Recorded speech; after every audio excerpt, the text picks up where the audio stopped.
La décroissance, qu'est-ce que c'est?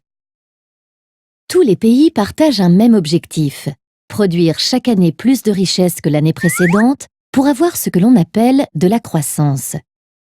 Pourquoi vouloir produire toujours davantage? Parce qu'il est généralement admis que plus un pays a de richesses à partager, plus il peut augmenter le niveau de vie de ses habitants. Pourtant, depuis les années 80, certains prônent non plus la croissance, mais la décroissance. Leur logique est la suivante. Plus on produit, plus on pollue, et plus on épuise les ressources naturelles, pétrole, gaz, charbon, sable, eau, etc.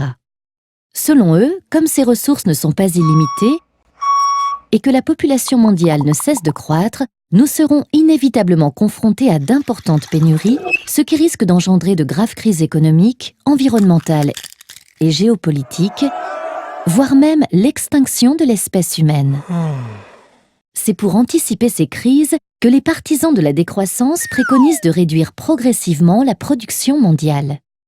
Il est inenvisageable d'exiger des pays en développement de stopper leur croissance alors que leur population ne peut pas toujours répondre à ses besoins les plus essentiels et qu'elle consomme beaucoup moins de ressources naturelles que celles des pays développés.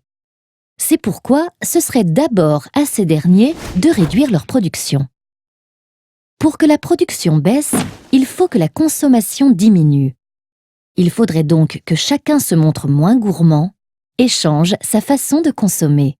Par exemple, au lieu de jeter et d'acheter du neuf, donner, échanger ou acheter d'occasion. Il faudrait également être moins individualiste, plus solidaire.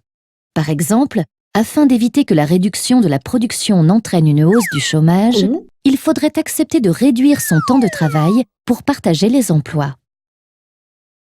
Pour que ce modèle fonctionne, les décroissants soulignent qu'une coopération internationale est indispensable.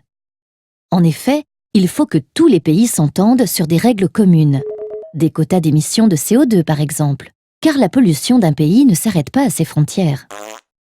De plus, généralement, un pays n'accepte d'imposer des règles contraignantes à ses entreprises que si les autres le font également, car il ne veut pas perdre en compétitivité.